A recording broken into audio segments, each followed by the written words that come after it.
Oh, John Campea, when will you stop just being incorrect?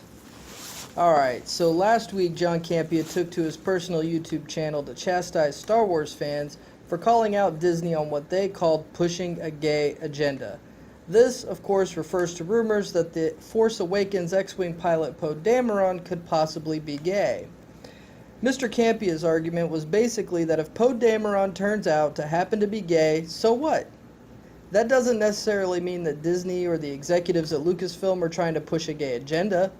Mr. Campea even compared it to having a character who has brown hair or who is a mechanic, stating that no one would accuse the franchise of pushing a brown hair agenda. Let's just not even get into how ridiculous that comparison is. Mr. Campea, here's the problem with your argument. You don't understand what the outrage is about. Not even a little bit. Here's the thing. No one is saying that Lucasfilm or Disney are trying to push an agenda because Poe Dameron exhibited no gay tendencies through The Force Awakens. This is a fan theory based on nothing more than Poe and Finn having a few moments of camaraderie. Yes, Mr. Campea, there is an agenda being pushed here, but it isn't being pushed by Disney. It's an agenda being pushed by a bunch of random social justice warriors who will jump at any chance to write their agenda all over something, whether the thing fits that agenda or not. This is where the outrage is directed. At those on the left who can't possibly see two grown men show genuine affection for each other without screaming about how great it is that such a mainstream franchise is featuring gay characters in prominent roles.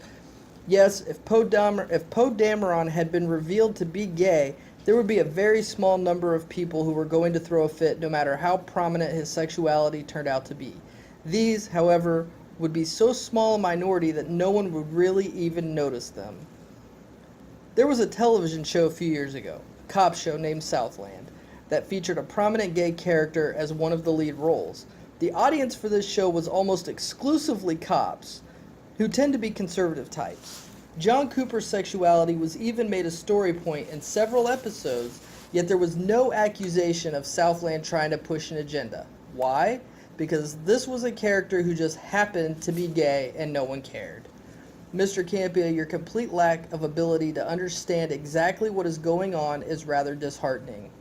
Why is it, Mr. Campea, that two grown men, especially two men who have been through a life and death situation together, can't show genuine affection to each other without being homosexual?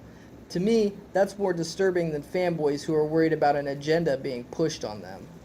These fanboys are being told by those same social justice warriors that everything they love is wrong. Their comics are sexist, their video games are misogynistic, their very existence is offensive.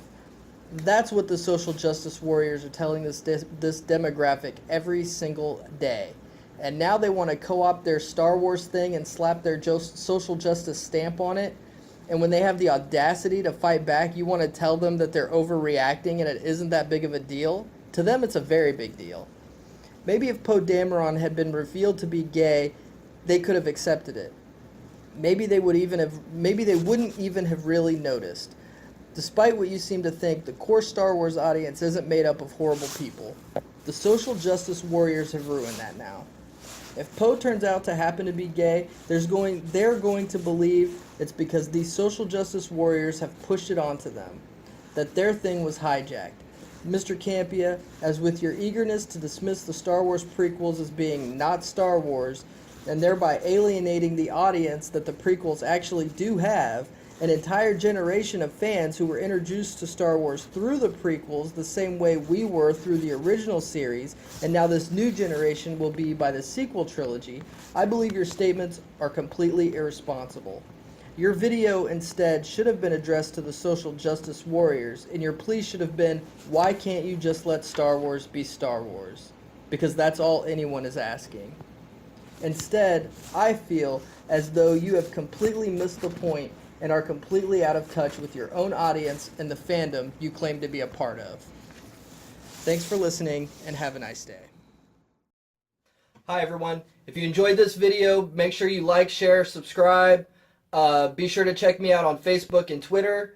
And don't forget to head on over to TheBlaze and check out my weekly column where I do movie reviews and general Hollywood industry commentary. You can find the links for all those things in the description below. Have a nice day.